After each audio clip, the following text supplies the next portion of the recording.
एक दिवस स्वामी अक्कलकोटमध्ये प्रवचन करत होते. सगळे शांतपणे ऐकत होते.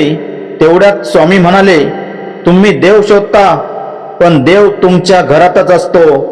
एक मुलगा उठला आणि म्हणाला, स्वामी, माझे आई वडील साधे लोक आहेत, त्यांच्यात देव कसा?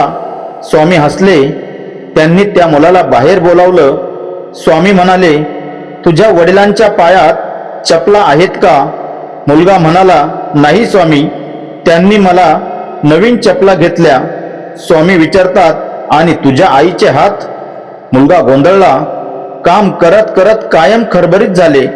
स्वामी डोळे मिटून म्हणाले, जे स्वतः उपाशी राहून तुला भरवतात, जे स्वतः झिजून तुला घडवतात, ते देव नाहीत तर काय आहेत?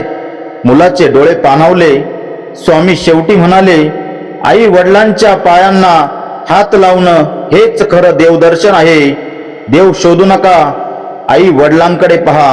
श्री स्वामी समर्थ. जय जय स्वामी समर्थ.